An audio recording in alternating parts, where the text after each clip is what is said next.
안녕하세요, 여러분. 굿모닝 행정을 진행하는 여러분의 영데이 최영희입니다. 자, 3주차의 가장 마지막, 저희 빈칸 채우기 복습 좀 해보려고 합니다. 3주차가 내용이 좀 많았죠. 정책론 어렵다라는 얘기도 진짜 게시판에 많았고요. 그래서 이걸 어떻게 하면 잘 정리할 수 있을까 고민을 많이 했는데, 여러분들이 복습하시는 과정을 통해 좀 정리가 되었으면 좋겠다. 이런 생각 있거든요. 여러분들의 정리가 어땠는지 모르겠습니다. 자, 마지막으로 저랑 같이 마무리 한번 해보면서요. 정리해 보도록 하겠습니다. 5-1번 일단 3종 오류에 대한 얘기했고요. 3종 오류는 기준을 정확하게 잡으시면 된다고 했어요. 3종 오류 일단 영희가 제일 싫어하는 오류가 바로 이거죠. 정책 효과가 있는데 없다고 판단하는 오류 2종 오류입니다. 그거의 반대가 1종 오류고 이 두 개의 오류는 평가하는 과정에서 발생하게 되는 오류라고 말씀을 드렸어요. 문제 자체에 대한 정의를 잘못 내리게 되면 이거는 3종 오류라고 얘기를 했죠. 다 알고 계실 거고요. 두 번째, 정책 문제 구조화 기법에 대한 이야기 진행했었습니다. 그래서 제가 구도화의 단계, 문제의 감지, 탐, 정구, 그죠? 탐색, 그 다음 정의, 마지막 구체화. 그 어디에도 추상화 같은 내용들은 들어가 있지 않습니다. 자, 그래서 거기에 기법들, 일단 중요한 것들을 보자면, 일단 첫 번째, 포화 표본 추출을 통해서 대상자 선정한 다음에 존속기간과 형성 과정을 찾아본다고 한다면, 이건 경계 분석이 될 거고요. 인과관계를 파악하기 위해서 불확실한 원인부터 확실한 원인들을 차례로 확인한다. 이게 계층 분석의 기법입니다. 구조화되지 않은 가설들을 창의적으로 통합한다. 요거는 가정 분석이고요. 가설을 통해서 분석하는 거니까요. 당면하는 문제들을 구성 요소들로 분해해서 추상적인 정책 문제부터 구체적인 요소까지를 쭉 정리한다고 한다면 요걸 우리가 분류 분석이라고 하죠. 제가 얘하고 두 개 연결해서 같이 보시라고 얘기를 했습니다. 가장 마지막 유사성에 의한 분석이라고 이야기한다면 유추 분석이 됩니다. 자, 그 다음 5-3번 들어갈게요. 정책 의제 설정 과정에 대한 이야기했죠. 사회적인 문제가 있고요. 사회적인 이슈가 있습니다. 요거는 대중의 관심이 있느냐 없느냐. 실제 거기에서 대중들이 문제의 해결을 요구한다면 의제를 채택해 달라라고 요구해주게 된다면 이게 체제 의제라고 표현했고요. 체제 의제, 공중의제, 대중의제 모두 다 같은 맥락의 표현이라고 이야기를 했었습니다. 그 다음 정부가 공식적으로 해결하기로 만약에 밝힌 의제가 있다면 이거는 정부의제 혹은 제도의제라고 얘기했다는 것도 다 알고 계시죠? 자, 5-4번입니다. 컵과 로스의 모형과 함께 제가 메이의 모형을 좀 정리해 보려고 했고요. 메이 모형은 저희 교재에 있는 표, 문제에 있는 표 있죠? 그 표의 내용들과 같이 정리를 해주셔야 합니다. 제가 이렇게 빈칸으로 한번 만들어 봤어요. 형성 과정 보시게 되면 일단 첫 번째, 사회 문제가 사회적 이슈가 되어서 공중의제, 정부의제 된다면 이거는 외부 주도형이 될 거고요. 외부 주도형을 우리 다른 말로 뭐라고 하느냐? 허쉬만의 표현으로는 강요된 문제라고 이야기했죠. 다원화된 사회에서 일반적이라고 얘기를 했고요. 의제 설정의 주도권은 사회가 가지고 있습니다. 이익 집단, 거기에 대중의 지지가 크다. 요거는 메이 모형 가지고 설명한 내용이고요. 자, 그 다음 동원형이죠. 지금 보시면 정부 의제를 먼저 채택하고 난 다음에 사회적인 의제를 만들기 위한 행정, PR 필요하다. 여기 나와 있네요. 그래서 국가가 주도합니다. 국가가 주도하고 조합주의와 같다고 했죠. 대중의 지지가 지금 당장은 작습니다. 우리가 이런 걸 우리가 채택된 정부 문제, 정부가 직접 채택한 문제라고 이야기를 한다. 이렇게 얘기했고요. 그 다음 사회 문제가 바로 정부 의제가 되면 그건 내부 접근형. 여기서의 의제 설정 주도권자 사회라고 이야기하는 것. 요거는 제가 계속 말씀드렸지만 엘리트를 설명하는 표현이었습니다. 대중의 지지가 작고요. 그래서 요거는 다른 말로 음모형이라고 이야기하죠. 행정PR 없다는 거 알고 계실 거고 마지막 메이 모형을 통해서 추구가 된 게 바로 공고화형 혹은 굳히기형이라고 표현하죠. 대중의 지지가 굉장히 높을 때 국가가 의제 설정을 주도한다라고 얘기했고요. 메이 모형을 통해서 추가되었다. 이런 얘기도 진행을 했었습니다. 자, 5-3번, 5-5번입니다. 직관적 예측을 통한 정책 분석 기법. 전통적인 델파이 기법 있고요. 전통용 델파이의 특징들은 다 알고 계셔야 합니다. 끝까지 대면 접촉을 하지 않고 온전히 전문가의 합의를 끌어낸다. 하지만 정책 문제에 대해서 델파이 기법들을 활용하면서 100% 전문가가 아니어도 됩니다. 정책 관계자의 의견을 중시하고 선택적인 익명성, 양극화된 통계 처리를 통해서 갈등을 조성한다. 이게 우리가 이야기하는 네, 정책 델파이의 내용이죠. 사실 이거 말고도 브레인스토밍 있죠. 브레인스토밍의 내용들 알고 계실 거고 그 다음 변증법적 토론, 지명 반론자 기법이라고 표현합니다. 말 그대로 반론자를 지명하는 기법이라고 얘기를 해줄 수 있고 그 다음 명목 집단 기법. 명목 집단 기법은 제가 여러분들에게 뭐라고 말씀드렸냐면 시간이 없을 때 보통은 사용한다라고 했습니다. 그래서 제한된 집단 토론. 토론 오랫동안 하지 않고 굉장히 제한적으로 시간을 정해놓고 한 다음 표결을 통해서 의사결정을 진행한다고 얘기를 했고 한 사건의 발생 확률이 다른 사건의 종속적일 거라는 조건 확률을 이용해서요. 우리 해주는 분석 기법이 바로 교차 영향 분석. 올해 문제에 출제가 되었던 내용이죠. 그래서 요거까지 정리하시고요. 그 다음 5-6번 비용 편익 분석에 대한 내용으로 들어갑니다. 비용 편익 분석은 아시겠지만 일단 할인율 적용이라는 게 가장 중요합니다. 그래서 미래의 가치를 일단 현재의 가치로 바꾸고 난 다음 그 다음 나머지 것들을 이제 뭐 비용 편익 분석이라든지 아니 죄송해요. 순현재 가치라든지 편익 비용 비율과 같은 것들을 구한다고 했죠. 일단 미래 가치를 현재 가치로 바꾸는 거 이거 가장 중요하게 생각하셔야 합니다. 그래서 바람직한 대안을 선택할 때 단일 정책에 대해서 비용 편익을 비교할 때에도 사용하게 된다. 형평성 반영시킬 수 없다라고 얘기를 했죠. 순현재 가치, 이게 칼도익스 기준으로서의 가장 큰 능률성이 나타나는 가치입니다. 순현재 가치가 백이었죠. 0보다 클 때. 편익 비용 비율이 1보다 클 때, 이럴 때 비용 편익 분석에서의 우리 효과적인 사업 추진 가능성을 확인할 수 있다라고 얘기했고, 내부 수익률은 순현재 가치를 0으로, 편익 비용 비율을 1로 만들어주는 할인율, 비용과 편익의 가치를 동일하게 만들어주는 할인율. 그래서 요거 실제 할인율이 개시되지 않은 경우에 사용한다고 얘기했고요. 요거 실제 시중의 할인율과 비교를 했을 때 이 할인율이 더 크다고 한다면 수익이 더 있는 것으로 판단하고 지금 비용 편익 분석에서의 조건으로 활용할 수 있다. 이런 얘기를 진행했습니다. 사실 비용 편익 분석 말고 비용 효과 분석도 있지만 비용 편익 분석 자체가 워낙 중요해서요. 그거 먼저 정리하고 들어가셔야 합니다. 자, 그 다음 개인 차원의 의사결정 모형들 쭉 한번 들어가 볼까요? 인간의 합리성을 완전하다고 생각하기 때문에 모든 대안과 그로 인한 모든 결과를 100%다 고려하는 게 합리 모형. 인간의 합리성이 제한되어 있는 행정가로서의 합리성이라고 이야기를 하기 때문에 만족할 만한 몇 가지 일부의 대안만 보고 그에 대한 결과만 탐색하게 되면 그게 만족 모형. 그 다음 우리가 얘기하는 점증 모형. 린드블룸이 주장했죠. 정치적 합리성 가정합니다. 정치적인 제한적 합리성을 토대로 했을 때 기존 정책만 보완해도 괜찮다. 그래서 약간 향상된 정책을 해주면 된다. 목표 수단에 대한 분석이 필요 없다라고 생각한다. 그래서 미실시라고 써놨지만 사실은 필요 없다. 하지만 선택적으로 할 수 있다. 뭐 이런 식으로 내용들을 정리해 주시면 될 거고요. 제가 여기다가 얘기하지 않았지만 지금 제가 수업 시간에 강조했던 것 중에 하나가 대안을 순차적, 병렬적이지 않죠. 여기도 대안을 순차적. 여기만 대안을 한 번에 다 끄집어냈고 병렬식으로 파악하게 된다. 이거 기억해 주셔야 합니다. 그 다음 개인 차원 의사결정 모형의 변형. 아시겠지만 합리 모형과 점증 모형 두 가지를 섞어서 만약에 의사결정을 진행해 주게 되면 혼합 주사 모형, 혼합 탐사 모형 이렇게 얘기를 하고요. 정책 결정을 근본적인 결정과 세부적인 결정으로 구분한다. 그래서 근본적인 결정은 합리 모형에 따라 세부적인 결정은 점증 모형에 따라 진행한다. 그래서 제가 여기 얘기할 때 여러분들에게 뭐 얘기했냐면 보통 범사회적인 지도 체계의 틀을 갖추고 있는 그죠? 개발도상국이라고 그랬죠? 능동적 사회, 능동적 사회인데 범사회적 지도 체계도 갖추고 있는 약간 권위주의적인 그런 정권이 있는 사회에서는 혼합주사가 효과적이다 이런 얘기 했었습니다. 그 다음 마지막 최종 모형, 주로의 모형이죠. 초합리성은 정책 결정 이전 단계, 우리가 메타팔리시 메이킹이라고 했죠. 초정책 결정 단계. 여기서는 초합리성을 쓸 때 나중에 우리가 그래서 요거 할 때 직관적 판단이 굉장히 중시된다. 이렇게 이야기를 했죠. 정말 글씨가 개발세발이네요. 실질적인 정책 결정은 합리 모형의 기법을 사용하게 된다. 이렇게 표현을 했습니다. 자, 그다음 집단 차원의 의사결정 모형, 회사 모형, 갈등의 준 해결. 가장 핵심적인 표현들 기억해 주셔야 되죠. 문제에서도 많이 나왔습니다.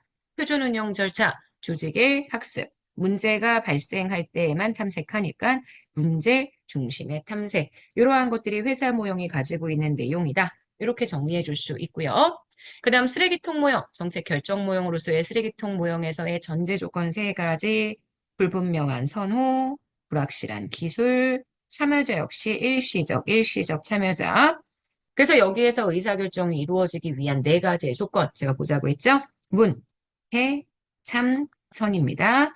문제, 해결책, 참여자, 선택의 기회. 이렇게 들어가게 된다. 기억하시고, 그 다음 방식, 의사결정 방식이 좀 변칙적이라고 했습니다. 날치기나 짐 빼기의 방식들이 활용이 된다. 이런 얘기들 쭉 진행했죠. 자, 그 다음 앨리슨 모형이요. 앨리슨 모형은 제가 모형의 이름을 정말 잘 외우셔야 한다고 얘기를 했습니다. 앨리슨 모형, 일단 제일 첫 번째 모형이 합리적 행위자 모형. 그래서 여기 정부를 하나의 유기체라고 보고 모든 결정을 최고의 지도자, 집권적인 의사결정이 일어난다. 이렇게 얘기했고, 그 다음 합리적 행위자 다음이 관료 정치, 아니, 조직과정 모형. 죄송해요. 조직과정 모형. 보통 조직의 하위 계층에 적용시킬 수 있는 모형이고, 회사 모형과 모형의 내용이 동일하다라고 얘기를 했습니다. 그 다음 제일 마지막이 관료 정치 모형.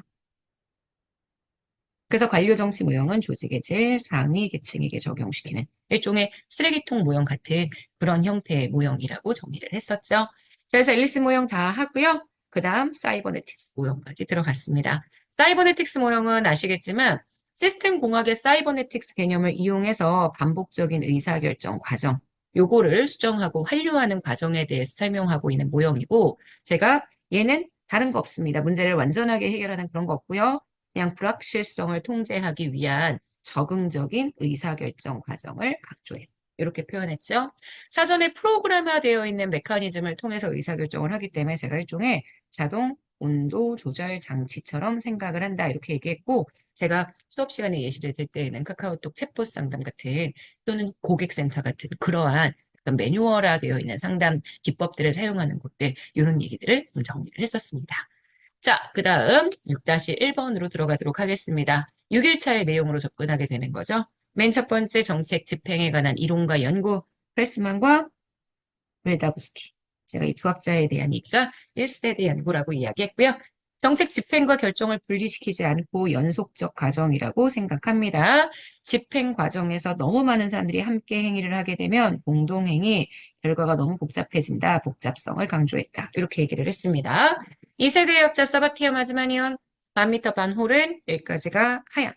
엘모어, 버반, 리스키 여기가 상향이 되고요. 그 다음 제일 마지막 3세대 모형은 아시겠지만 통계적인 연구 설계를 바탕으로 집행 현장은 굉장히 다양하게 나타날 수 있다. 이렇게 설명했던 학자라고 정리를 해드렸어요. 가끔 오투가 고기는 마치 통합론자처럼 생각하시는 경우들이 있는데 통합론은 2세대입니다. 2세대는 상향, 하향, 통합 이런 방향성에 관련된 연구들을 주로 진행했다는 거 알고 계시죠? 그거 확인해 주시고요. 자, 6-2번입니다. 우리 하향적 접근부터 한번 들어가 볼까요? 자, 하향적 접근은 공식적인 정책 목표를 달성하는 과정으로 정책의 집행을 생각합니다. 그래서 결정과 집행을 엄격하게 분리해야 한다. 이렇게 정리하죠. 그래서 효과적인 집행을 위해서는 일단 지배기관들의 지원이 필요하고 집행을 위한 자원의 확보가 필요하고 명확하고 일관성 있는 목표가 필요하다. 뭐 이런 얘기들을 쭉 진행을 했습니다. 자, 그래서 특징. 고위직이 의사결정 과정을 주도한다라고 이야기했고요. 정책 결정자가 집행에 미치는 모든 상황을 통제할 수 있다. 이렇게 봤었죠. 그래서 대표적인 학자가 사바티어와 마즈만이야. 그 다음 아시겠지만 반미터, 반호른도 있다. 반미터, 반호른. 그래서 제가 이런 학자들이 설명했었던 효과적인 정책 집행의 조건 같은 것들을 좀 눈에 달라달라고 말씀을 드렸습니다. 버만도 엘모도 이 하향을 표현하는 방법은 있었지만 이들은 상향론자랐던 거 기억하시죠? 자, 6-3번입니다. 상향적 접근. 집행이 일어나는 현장에 초점을 맞춥니다. 그래서 정책 결정과 집행은 엄격하게 분리가 되지 않습니다. 일선 현장을 좀 강조하기 때문에 집행 현장 강조하고요. 그 다음 재량과 자율, 네, 일선 관료들이 가지고 있는 재량과 자율 이런 것들을 굉장히 중시한다라고 얘기했죠. 그래서 립스키의 일선 관료제 이론. 일선 관료의 재량권을 중시한다고 얘기했고 업무의 환경이 이렇다. 제가 업무 환경하고 집행 양상하고 구분하시라고 했죠. 업무 환경이 이렇다. 이렇기 때문에 집행하는 양상 좀 부분적이고 간헐적으로 정책 집행을 열심히 하지 않는다. 라고 얘기했고 국민에 대해서도 고정관념을 갖게 된다. 이렇게 얘기했죠. 일이 힘드니까 힘들어서 재량권 발휘를 잘 안 하려고 한다. 이렇게 말씀을 드렸습니다. 법안의 적응적 집행은 정형적 집행과 그 다음 적응적 집행 두 가지 구분하죠. 정형적 집행이 하향적 집행이고요. 적응적 집행이 상향적 집행입니다. 그래서 정형과 적응 두 개를 나누어서 집행 과정을 설명했다. 이렇게 얘기할 수 있고 엘모어의 후방향적 집행 아시겠지만 전방향적 집행과 후방향적 집행을 구분합니다. 그래서 전방향적 집행과 후방향적 집행 이렇게 두 가지로 집행의 내용을 구분하면서 정책 집행의 성과는 바로 지금 보시는 이 적응적 집행, 후방향적 집행 이런 거에서 나타난다. 그래서 이때 상향론자라고 이렇게 얘기를 할 수 있었죠. 자, 그 다음 사바티어의 정책 지지 연합 모형, 통합 모형입니다. 제가 수업 시간에 그래도 꽤 시간을 좀 많이 들여가면서 정리했던 부분인 거 다들 알고 계실 거예요. 자, 하향적 접근과 상향적 접근의 통합입니다. 분석 단위로 생각했었던 게 Analysis of System, 정책, 하위 시스템이라고 이야기했고요. 상향과 하향의 통합인 게 기본적인 시스템은 정책 하위 집단 내에서 갈등과 타협을 통해 정책 결정자에게 영향력을 행사한다. 이거는 제가 상향 관점이라고 얘기를 했지만 그래서 정책이 결정이 되면 그 정책이 구성원들에게 영향을 주게 된다. 그거는 하향적인 관점으로 파악할 수 있다. 이렇게 얘기를 했습니다. 정책 체계 내에는 신념 체계가 있죠. 규범적인 신념이나 정책 신념과 같은 잘 변화하지 않는 것, 부차적인 측면 같은 잘 변화하는 게 생기는데 그들 중에서 여기 이러한 것들이 좀 변동하게 되면 그때 정책의 변동이 발생할 수 있다. 제가 이렇게 설명을 드렸습니다. 정책의 집행 모형에서 출발을 했지만 나중에는 정책 학습, 그 다음 뒤에는 정책 변동까지 설명하는 모형으로 점진적이지만 단절적으로 변동되는 과정을 설명할 수 있다. 제가 이런 얘기도 수업 시간에 드렸던 것 같아요. 자, 그 다음 6-5요. 나카무라 스모르드의 정책 집행 모형. 제가 결정자와 집행자 중에서 둘 다 봐야 되는데 목표를 누가 주도하느냐 이게 핵심이라고 이야기했습니다. 그래서 순서를 보시게 되면 고전적 기술자형, 지시적 위인가형, 그 다음 협상자형, 그 다음 관료적 실험가형, 재량형 실험가형, 죄송해요. 재량적 실험가형, 고지협제니까 그 다음 관료적 기업가형. 그래서 고지, 협, 재관 이런 식으로 순서를 꼭 외워주셔야 한다라고 얘기를 했고 그 다음 그 순서에 따라서 정책 결정자와 집행자의 권한이 점점 집행자의 권한이 늘어나는 쪽으로 변화한다. 그래서 지금 여기에서 목표를 누가 주도적으로 가지고 있느냐 이거 꼭 보시라고 이야기했습니다. 자, 그 다음 정책평가의 유형과 방법 마지막으로 들어갔죠. 정책 집행이 종료되고 난 다음에 평가를 진행하게 되면 그거는 총괄평가입니다. 프로그램 목표 모형이라고 얘기하죠. 정책 집행 과정 도중에 적절성이나 수단성, 수단 목표의 인과성 등을 평가한다라고 한다면 이게 형성평가의 과정이 됩니다. 그래서 프로그램 논리 모형 혹은 프로그램 모니터링 이렇게 표현할 수 있었고요. 자, 그 다음 본격적 평가 전에 실시하는 것 평가성 사정이라고 표현을 했고요. 예비평가죠. 그 다음 제일 마지막 평가 자체에 대해서 재평가 진행하게 된다면 이게 메타평가가 된다. 이렇게 표현했습니다. 자, 정책평가 시의 인과관계 성립 요건 제가 너무 중요하다고 했습니다. 일단 시간적으로 선행되어야 합니다. 뭐가? 정책 수단이 먼저. 그 다음 정책 목표 달성이 나타나야 하니까 시간적인 선행성이 갖추어져야 하고 그 다음 공동의 변화가 발생해야 합니다. 목표가 수단이 변화하면 그걸 통해 목표가 변화해야 하고요. 둘의 관계가 허위적인 관계면 안 되죠. 그래서 비허위적 관계 이렇게 표현했습니다. 자, 인과관계 제3변수에 대해서 이야기를 한번 해보죠. 독립변수인 결과 종속변수의 원인이 되는 변수라고 얘기한다면 양쪽의 두 변수를 매개하는 역할을 하는 변수니까 매개변수. 모두 다 제3변수고요. 비허위적, 그러니까 허위적인 관계, 비허위가 아니죠. 허위적인 관계를 만들 수 있는 나쁜 놈들입니다. 매개변수, 자, 그 다음 독립변수와 종속변수 사이에 상관관계가 전혀 없는데 마치 있는 것처럼 왜곡시킨다라고 얘기한다면 이게 허위고요. 요거의 반대 상관관계가 있는데 없는 것처럼 만들게 되면 오히려 영향을 억제하는 변수.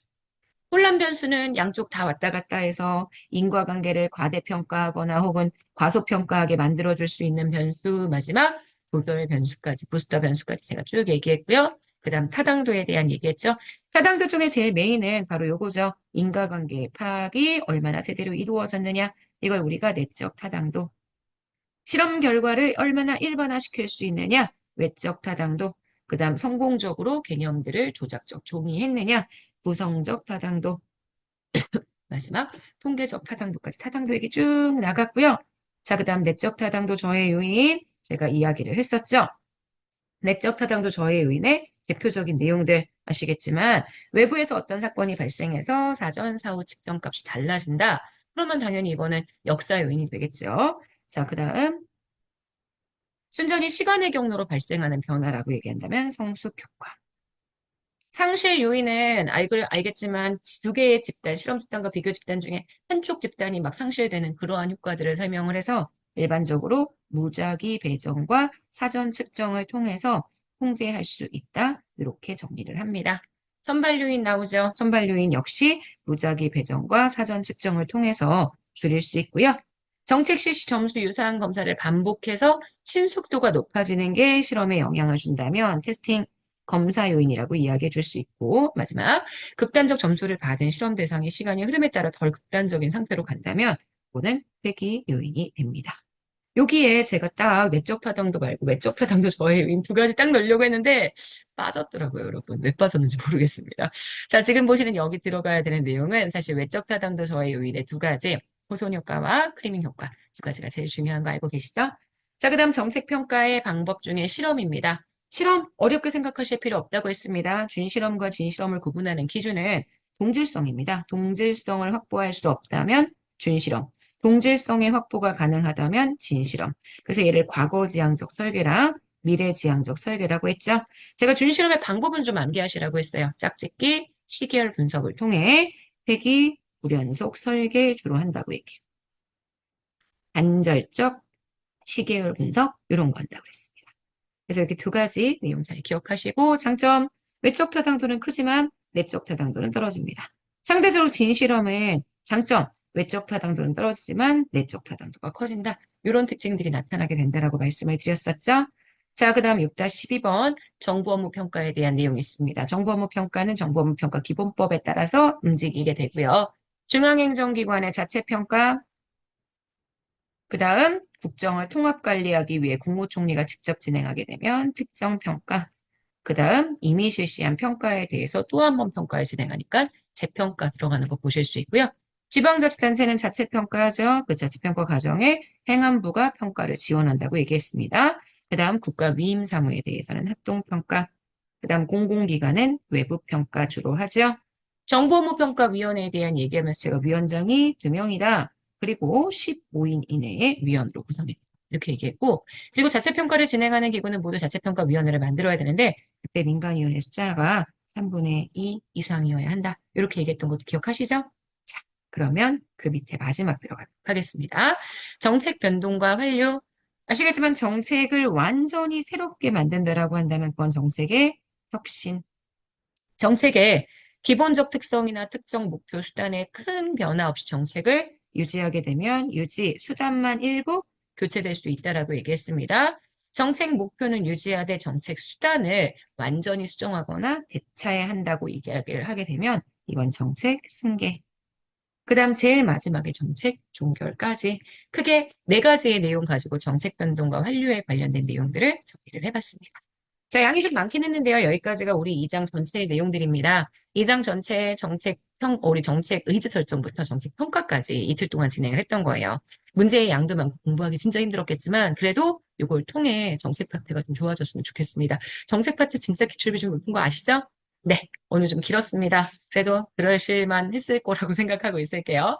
자, 여러분 너무 애쓰셨고요. 오늘 하루도 여러분 거예요. 우린 내일 아침에 다시 이제 다음 4주차째 들어가죠. 7일차의 수업 내용 가지고 만나도록 하겠습니다. 여러분, 안녕.